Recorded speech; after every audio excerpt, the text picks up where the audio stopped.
آج 14 اگست ہے، یوم آزادی پاکستان۔ یہ بھی اللہ کی نعمت، اللہ کا فضل ہوا اسلامیان ہند پر کہ انہوں نے اس کے لیے محنت کی، اللہ نے یہ نعمت پاکستان ہمیں عطا کی۔ اس حوالے سے چونکہ آج جمعہ ہے، 14 اگست ہے، 1947 میں جب پاکستان بنا تھا تو 15 اگست کو جمعہ تھی، جمعرات اور جمعے کی درمیانی شب تھی، شب قدر۔ اگلے دن جمعۃ الوداع تھا، 27 رمضان، لیکن انگریزی کی تاریخ جو 14 اگست آپ مناتے ہیں، یہ ہمارا قومی دن ہے۔ پاکستان والے جہاں جہاں ہیں یوم آزادی مناتے ہیں۔ آپ کے ہاں کچھ رسمی طریقے ہیں، توپوں کی سلامی ہے، پرچم کشائی ہے یعنی پرچم لہرانا، قومی ترانہ پڑھا جانا، یا اور تقریبات منعقد، کچھ لوگ کیک وغیرہ کاٹتے ہیں۔ یہ آپ کے ہاں کچھ رسمیں ہیں۔ میں نے آج آپ سے یوم آزادی کے حوالے سے بات کرنی ہے، مختصراً پہلے بھی کی ہے، تھوڑی سی کرنی ہے کیونکہ آج دن ہے۔ یہ وطن ہمیں بہت پیارا ہے، اس کا نام ہے پاکستان۔ ستان جگہ کو کہتے ہیں پاک لوگوں کی جگہ۔ معنی کیا ہے پاکستان کا؟ پاک لوگوں کی جگہ۔ اسلامی جمہوریہ پاکستان کیوں بنایا؟ نماز روزے کی آزادی ہندوستان میں بھی تھی، قربانی بھی کرتے تھے، حج کو بھی جاتے تھے، روزہ بھی رکھتے تھے، نکاح طلاق وغیرہ اسلامی طریقوں سے ہوتی تھی۔ اس کے باوجود پاکستان کیوں بنایا کہ مسلمان وہاں پر خوشحال نہیں تھے، ان کے ساتھ اچھا سلوک نہیں ہوتا تھا۔ انگریز رہا تو انگریز نے، پھر ہندوؤں نے، دونوں نے مسلمانوں کے ساتھ اچھا سلوک، جبکہ 800 سال اسی ملک میں مسلمانوں نے حکومت کی، ہندوؤں کے علاقوں میں حکومت کی، اس کی مثالیں بھی موجود ہیں۔ ہندو آج بھی مسلمانوں کو پسند نہیں کرتا۔ جو کچھ کر رہے ہیں کشمیر میں، پورے ہندوستان میں، مسلمان صرف گائے کا گوشت اگر کوئی مسلمان لے لے تو اس کو مارتے ہیں، گائے ذبح کرنے پر مارتے ہیں۔ آپ اتنا اندازہ کر لیں، گائے کو تو اپنی ماں کہتے ہیں، بیل کو اپنا باپ نہیں کہتے۔ اس کے ساتھ پتہ نہیں ایک جانور کے ساتھ انہوں نے کیا وابستہ کیا ہوا ہے اپنا سلسلہ، اس کے لیے انہوں نے کتنے قتل کیے ہیں، کتنی لوٹ مار کی ہے۔ انتہا پسندی، ایکسٹریمسٹ ہونا، بنیاد پرستی، اس پر دنیا نہیں بول رہی، مسلمانوں کے لیے فوراً شروع ہو جاتے ہیں۔ 1 سال سے زیادہ ہو گیا کشمیر کا محاصرہ ہے، وہ انسان نہیں ہے؟ ہیومن کا نعرہ لگاتے ہو، ہیومینٹی کا نعرہ لگاتے ہو، کیا وہ انسان نہیں ہے؟ ان کے ساتھ کیوں اس طرح کا سلوک ہو رہا ہے؟ مگر خود مسلم دنیا نہیں بول رہی۔ مسلمان یہود سے، ہنود سے، نصارہ سے بڑے اچھے تعلقات بنا رہے ہیں، مسلمانوں سے بگاڑ رہے ہیں۔ کیوں؟ قیامت قریب آنی ہے، حالات بگڑنے ہیں، مگر آواز حق تو لگانی ہے، پیغام حق تو پہنچانا ہے۔ پاکستان کیوں بنایا تھا؟ پاکستان کا مطلب کیا؟ لا الہ الا اللہ محمد الرسول اللہ، یہ نعرہ تھا۔ پاکستان میں اسلامی نظام چاہیے تھا، آزادانہ اس پر عمل کر سکیں۔ وہاں انگریز کی کورٹ تھی، ہندو کی کورٹ تھی، ہم چاہ رہے تھے مسلمانوں کی عدالت ہو، مسلمانوں کا نظام ہو، مسلمانوں کو خوشحالی ملے، معاشی خوشحالی ملے۔ پاکستان بنایا، پاکستان بناتے ہی محمد علی جناح قائد اعظم جو تحریک کے تھے وہ بیمار تھے، چلے گئے، 1 سال کے اندر چلے گئے۔ اس کے بعد لیاقت علی خان وزیر اعظم بنے، ان کو بھی مار دیا۔ وہ دن اور آج کا دن یہاں پر ہم لوگوں نے اسلام سے آزادی کے لیے کوششیں شروع کر دی.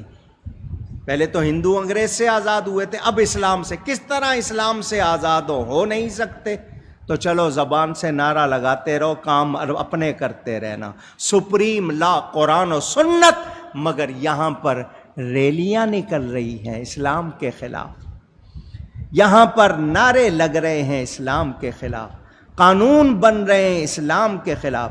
ہم جنس پرستی کی اجازت دی جائے, کوئی وزیر اٹھ کے کہتا ہے 1400 سینمے بنائیں گے, ملائیت نہیں چلے گی, ملائزم نہیں چلے گا, یہ نہیں ہوگا, وہ نہیں ہوگا. کبھی ختم نبوت پر حملہ, کبھی ناموس رسالت پر حملہ, طرح طرح کی باتیں ہو رہی ہیں. کیا اس لیے پاکستان بنایا تھا؟ عورتیں جس کا سر ننگا ہوتا تھا لوگ پہچان لیتے تھے یہ مسلمان عورت نہیں ہے, یا یہ کہ اس کا شوہر سلامت, اس کا سر ننگا ہو گیا, اس کا مطلب اس کی عزت, اس کا شوہر سلامت نہیں. اب تو شاید کسی کا بھی نہیں, کیونکہ سب کے سر ننگے ہیں, کسی کا بھی شوہر سلامت نہیں. پھر وہی عورت جو پہلے ٹوپی والا شٹل کاک برقع پہنتی تھی, پھر اس کے بعد کالا برقع آیا, پھر فٹنگ والا آیا, پھر چادر آئی, پھر اس کے بعد جناب گاؤن آیا, اور اس کے بعد دوپٹہ, اور دوپٹے کے بعد اب بال کٹے ہوئے, آدھا لباس پہنا ہوا, نیم اریاں. اسی اسلامی جمہوریہ پاکستان میں ڈینگی آیا تو بازوؤں تک کپڑے پہن لیے, کورونا آیا تو منہ چھپا لیے. ویسے منہ چھپانے پہ اعتراض تھا, قدرت نے منہ ڈھکوا دیے. وہ جو نہیں کہتے تھے نا, انہوں نے بھی اسکارف کی باتیں کی. مجھے بتاؤ اس پاکستان کو کیا بنانا چاہتے ہو؟ کفرستان؟ آپ کے سامنے کوششیں ہو رہی ہیں. کل کو کہیں گے کہ اسرائیل کو مان لو, پرسوں کو کہیں گے کہ جی نہیں ہر ایک کو دین کی آزادی ہوگی, فلانا قانون ختم, فلانا قانون ختم. کیا ہم بے غیرت ہو جائیں؟ کیا ہم یہ ساری غلط باتیں مان لیں؟ پوچھ رہا ہوں. تو پھر میری آپ کی کچھ ذمہ داری ہے یا نہیں؟ ذرا اونچی کہہ دیں. اگر ہے تو کہاں ہے؟ مسجدیں ہم آباد نہیں رکھتے, جمعہ ہم نہیں پڑھتے, نماز پڑھتے ہوئے ٹوپی ہم کو بوجھ لگتی ہے, تکلیف دیتی ہے, ہم ننگے سر نماز پڑھنا چاہتے ہیں. یہ ہماری غیرت ہے. ہمارا یہ حال ہے کہ ہم کو اسلامی قوانین گوارا نہیں ہے. ہم جمعے کے دن میچ ہو, رمضان میں میچ ہو, ہم مخالفت نہیں کرتے, بلکہ سارے کام چھوڑ کے, تراویح چھوڑ کے, سب چھوڑ کے میچ دیکھ رہے ہوتے ہیں. رمضان میں مسجدیں بھر لیتے ہیں, شیطان قید ہو گیا. اس کے بعد جو اعتکاف کرنے والے ہیں وہ بھی نظر آتے نہیں. کورونا آیا, کورونا نے تھوڑا سا ڈرایا, مگر اب کورونا کدھر گیا؟ یاد ہے کسی کو؟ پوچھ رہا ہوں, یاد ہے کسی کو؟ جنہوں نے یہ کورونا دنیا میں دیا تھا, ہو سکتا ہے وہ دوبارہ چھیڑ دیں. ان کا اگر مقصد پورا نہیں ہوا وہ دوبارہ چھیڑ دیں گے. ان کا مقصد تنگ کرنا ہے. کبھی وہ پرندوں میں جی یہ برڈ فلو ہے, یہ سوائن فلو ہے, یہ فلانا فلو ہے, وہ بیماریاں چھوڑتے رہتے ہیں. آپ آج تک یہ برائلر چکن نہیں چھوڑ سکے آپ, جس کی خالص غذا سور ہے, جو کیمیکل سے بنتا ہے. جس دن سے آیا کینسر کا ریشو ہائی ہو گیا, آپ سے تو وہ نہیں چھوٹتا. آپ سے تو شیور کے انڈے نہیں چھوٹتے. آپ کہیں گے مولانا صاحب کیا کریں, سب کھا رہے ہیں, تو سب جو حال ہو رہا ہے وہ بھی دیکھ لو. ہماری صحتیں برباد کی جا رہی ہیں. ہمارے ہاں کوئی ایسا نظام نہیں ہے جس میں عوام کی بھلائی. پورا کراچی کچرے سے بھرا ہوا ہے. فوج کو بلاؤ جی نالے صاف کرے. اب فوج کا یہ کام ہے, تنخواہیں تم لو, ٹیکس تم لو, مزے تم کرو, اور تم سروس نہ دو. جس دن چاہا پیٹرول کی قیمت بڑھا دی, جب چاہا بڑھا دی, جب چاہا بجلی کی بڑھا دی. دیں گے نہیں, قیمتیں بڑھائیں گے. ہم اسی طرح کیا سوتے رہیں گے؟ مجھے اور آپ کو جاگنا ہوگا. ہم جس دن مٹھی بن گئے نا, سب اکٹھے ہو گئے, کہ ہم اسلام کے خلاف کوئی بات برداشت نہیں کریں گے، ہم غیرت اور اخلاق باختہ کوئی چیز برداشت نہیں کریں گے، بے غیرتی ہم سے نہیں سہی جائے گی، عریانی فحاشی ہم نہیں سہیں گے۔ جب ہم مٹھی بن جائیں گے گورنمنٹ کچھ کر سکتی نہیں۔ یہ کیوں کر رہی ہے؟ ان کو پتا ہے تم آپس میں ایک نہیں ہو، لڑ رہے ہو، ٹکڑے بنے ہوئے ہو، اسی لیے وہ بھی جو چاہ رہے کہہ رہے۔ 73 برس گزر گئے، 74واں آپ یوم آزادی منا رہے ہیں، 1947 کا 14 اگست اور 2020 کا 14 اگست۔ اس گنتی کے لحاظ سے آج 74واں 74 آپ یوم آزادی انڈیپینڈنس ڈے منا رہے ہیں۔ ہم نے آج عہد کرنا ہے کہ ہم نے اس وقت انگریز اور یہودی سے، ہندو سے آزادی لی تھی، آج ہم پورے کفر سے آزادی لیں گے۔ ہم انگریزیت یعنی غلط مغربی تہذیب سے آزادی لیں گے، ہم نبی کے ہر دشمن سے آزادی لیں گے، ہم ہر وہ غلط بات جس کی ہماری دین اجازت نہیں دیتا ہم اس سے آج، تب تو بات بنے۔ نعرے لگا لو، ترانے پڑھ لو، جھنڈے لہرا لو، یہ سب اظہار ہیں، کرو، اچھی بات ہے، مگر جب تک آپ کے اندر وہ ولولہ نہیں آئے گا جو پاکستان بنانے کے وقت تھا، اس وقت تک بات بن سکتی۔ ہمارے بڑوں نے پاکستان بنایا، آج ہم سب عہد کریں ہم پاکستان بچائیں گے، ہم پاکستان سنواریں گے، اور کسی ایسے کو نہیں کامیاب ہونے دیں گے جو دین کے خلاف ہو، جو وطن کے خلاف ہو۔ ہمارے پاس اس کے لیے کوئی گنجائش، یہ ہے اصل۔ اگر یہ ہے تو ٹھیک، اگر یہ نہیں تو کچھ بھی۔ وہی انگریز کا نصاب، کراچی شہد بیچ دیا انگریزوں کے ہاتھ، پھر دیکھو نا پرانا نقشہ ایمپریس مارکیٹ کے صاف کر دو، فلانا صاف کر دو، جو انگریز کا تھا وہ نقشہ دوبارہ بیچنا چاہتے ہو کیا؟ ملک ہمارا ہے، جو مرضی کریں، ہم آزاد نہیں ہیں کیا؟ انہوں نے ہماری کتنی جگہوں کو توڑا بگاڑا، آج ہم ان کے پابند ہیں کہ نہیں ان کی بنائی ہوئی چیز کو اسی طرح رکھنا ہے؟ یہ ہمارا حال ہے۔ ہم لوگ کیا کر رہے ہیں؟ ہمارے ہاں نصاب آتا ہے انگریز کا، بچوں کو انگریز کا نصاب، ایمان کا، اخلاق کا پاکستان کا کوئی نصاب کیا سکھا رہے ہیں؟ زبان اردو ہماری اور ہم خود اس کے خلاف۔ ہمارے کورٹ میں زبان، عدالت جس کو کہتے ہو، وہاں کون سی زبان ہے؟ گورنمنٹ کی سارے خطوط کی زبان کون سی ہے؟ سارا کیا ہے؟ سب وہی۔ ہاں جی، کہتے ہیں دنیا کے ساتھ چلنا ہے، تو جو ملک نہیں بولتے وہ بھی دنیا کے ساتھ چل رہے ہیں یا نہیں چل رہے ہیں؟ چینی اپنی زبان بول رہے ہیں، جاپانی اپنی زبان بول رہے ہیں، فرانسیسی تو انگریزی الگ ہے، پڑوس میں ہے انگلینڈ کے، چھوٹا سا ملک ہے مگر انگریزی وہ بولتے نہیں، آتی بھی ہے تو بولتے نہیں، ان کو اپنی زبان سے اتنی محبت۔ اور ہمارے ہاں انگریزی بولے تو پڑھا لکھا ہے، عربی آئے فارسی آئے تو مولوی ہے۔ ہم نے یہ حال کر لیا۔ ہم کہتے ہیں جی مولویوں کا کام نہیں، حضرت ابو بکر نے خلافت کے فرائض انجام دیے، حضرت عمر نے دیے، کون تھے وہ؟ پوچھ رہا ہوں، وہ اللہ والے تھے یا نہیں تھے؟ وہ دین والے تھے یا نہیں؟ جیسا انہوں نے چلا کے دکھایا کوئی اور چلا کے دکھا سکا نہیں۔ میں ان ملا کہلانے والوں کی بات نہیں کر رہا جو اقتدار کے بھوکے ہیں اور جن کا کوئی دین ایمان نہیں، میں علماء حق کی بات کر رہا ہوں۔ اور یاد رکھنا یہ پاکستان اولیاء کا فیضان ہے۔ محمد علی جناح صاحب تحریک پاکستان کے قائد اعظم بہت کوشش کرتے رہے، پیر جماعت علی شاہ صاحب علی پوری نے فتویٰ دیا، قائد اعظم کا ساتھ دیا، سارے پیر لگے تو پاکستان بنا۔ بنارس میں سنی کانفرنس ہوئی تھی، اس میں علماء اہل سنت 500 سے زیادہ علماء جمع ہوئے تھے، اور کتنی عوام، انہوں نے یہ طے کیا کہ محمد علی جناح صاحب اگر پاکستان کا مطالبہ چھوڑ دیں گے ہم سنی پاکستان بنا کے رہیں گے۔ اولیاء کا ہے فیضان پاکستان، پاکستان، سمجھے آپ؟ ہم لوگ پاکستان کا اصلی تاجدار حضرت داتا صاحب کو مانتے ہیں۔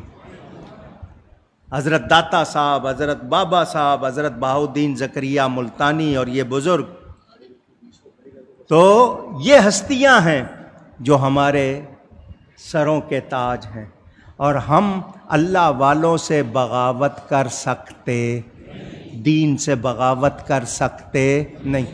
حکمرانوں کو بتا دینا چاہتے ہیں تم اللہ اور اس کے رسول کی غلامی کرو گے، ہم تمہاری بات مانیں گے، مگر شریعت و سنت کے خلاف کوئی بات کرو گے تو مسلمان کٹنا جانتا ہے، بکنا جانتا نہیں۔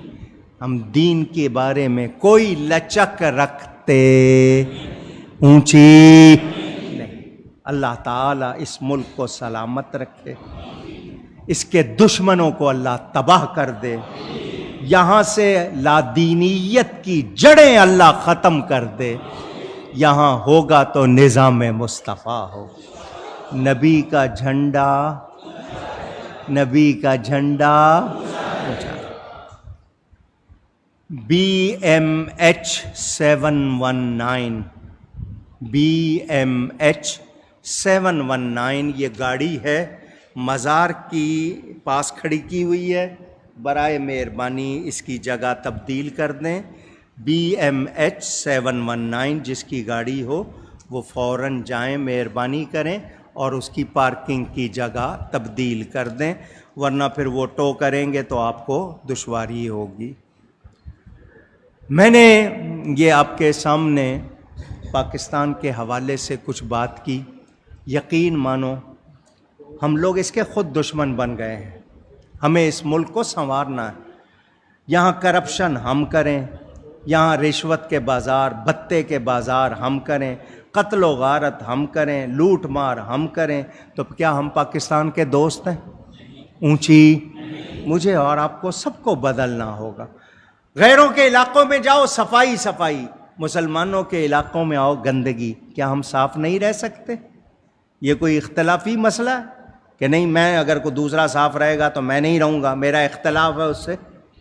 ہمیں صفائی پسند ہونا چاہیے، اخلاق بہتر بنانے چاہیے، ملاوٹ نہیں۔ یہاں کرونا آیا، یہ جو ماسک تھا نا منہ پوش، منہ چھپانے والا، 5 روپے کا ملتا تھا 50 کا کر دیا، یہ ہے مسلمان۔ انہوں نے کہا کلونجی کھاؤ، وہ کلونجی 250-300 کی ملتی تھی، اس کو 1000 پہ پہنچا دیا۔ بیچ میں درمیان میں وہ پتے آ گئے تھے، کیا نام ہے اس کا، سنا مکی، وہ بھی بہت سستے، اس کو مہنگا۔ ہمارا تو یہ حال، ہم تو کمانا سے، کل کو تمہاری موت آئے گی نا تو کفن مہنگا کر لینا۔ قبروں کا حال تو پہلے ہی دیکھ لیا، 7 منزلہ قبرستان میں وہ قبر خالی کر کے بھی لاکھوں کی بیچنے لگ گئے، یہ تو حال ہو گیا ہے۔ تو ہم کائے کے مسلمان ہیں؟ سب کو پتہ ہے بیماریوں کا، ہم علاج خود نہیں چاہتے، بھیڑ چال میں شامل ہیں، تو کیا یہ ملک سدھرے گا؟ مثال کے طور پر کسی نے ٹماٹر مہنگے کر دیے، آپ 3 دن ٹماٹر نہ خریدو، ان کے تو وہ سڑ جائیں گے، خود ہی نیچے آئیں گے، مگر آپ سے صبر بھی نہیں ہوتا۔ وہ امیر کہتے ہیں غریب کریں، ہم تو لیں گے، ہم تو لے سکتے ہیں۔ نتیجہ یہ ہوتا ہے جب یکجہتی نہیں ہوتی، قوم میں اتحاد نہیں ہوتا، تو پھر قوم میں کبھی بھی امن اور ترقی کے خواب پورے نہیں ہوتے۔ سوچنا، یہ وطن ہے، 1 روپیہ ملتا تھا کئی من اٹھا کر کئی میل چلنے پر، 50 سال کے، 60 سال کے بوڑھے 1 روپے کی خاطر کے گھر جانا ہے، بچوں کے لیے کھانا لے کے، 1 روپیہ مزدوری ملنی ہے، وزن اٹھا کے کئی میل چلتے تھے تو 1 روپیہ ملتا تھا۔ 2 روپے سے زیادہ مستری کا کام نہیں تھا، اتنے میں گزارا ہوتا تھا، پیسے بچاتے تھے۔ آج ہزاروں لاکھوں روپے ہیں، برکت کیوں جھوٹ بولتے ہیں، ملاوٹ کرتے ہیں، منافقت کرتے ہیں۔ مسلمان کو سب سے زیادہ بھروسے والا سمجھا جاتا تھا، اب سب سے زیادہ شک مسلمان پہ کیا جاتا ہے کہ دوسرے کے ہاں چیز صحیح مل جائے گی، یہ مسلمان کی چیز ہے، اس میں ضرور ملاوٹ ہوگی۔ یہی ہماری پہچان بن گئی ہے۔ سوچیں ہم، اوپر کچھ نیچے کچھ، ہم لوگ اس طرح دھوکے والے بن جائیں گے تو بتائیے کیا برکت ہوگی؟ ہاں وہ پیسے آپ کے دوائیوں پہ لگیں گے، بیماریوں پہ لگیں گے، مگر آپ وہ برداشت کر لیں گے، سچائی اور نیکی قبول نہیں۔ ہاں سنی نعرہ لگائیں گے غلامی رسول میں، لیکن بولے نا فوراً لیکن میں ان سے کہوں کہ نماز با جماعت پڑھ لو، میں ان سے کہوں داڑھی رکھ لو، جھوٹ بولنا چھوڑ دو، بتہ لینا چھوڑ دو، ملاوٹ چھوڑ دو، ناجائز منافع خوری چھوڑ دو، تو وہ قبول، موت قبول ہے۔ کیا حال ہو گیا ہمارا؟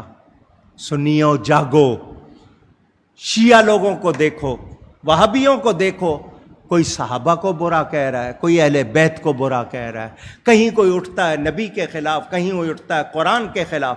حضرت ابو بکر کو گالی دے کوئی شخص، مسلمان چپ کر کے سن لے گا؟ اونچی، مگر حکومت نہیں بولتی، حکومت کو کوئی احساس نہیں، ان کو بولو گے وہ فوراً پکڑیں گے۔ یہاں نبی کے خلاف، صحابہ کے خلاف، اہل بیت کے خلاف، نبی کی بیٹیوں کے خلاف، نبی کی بیویوں کے خلاف باتیں ہو رہی، کوئی نہیں بول رہا۔ تو ایسی زندگی سے موت بہتر ہے۔ ہم اگر اتنے بے غیرت ہو گئے تو مر جانا بہتر ہے، اور ایمان والے ہیں تو غیرت کا تقاضا یہ ہے، حکومت کو بتا دو مہنگائی برداشت کر سکتے ہیں، بے ادبی برداشت نہیں کر سکتے۔ مجھے اور آپ کو جاگنا ہوگا۔ اللہ تعالی ہم سب پر کرم فرمائے۔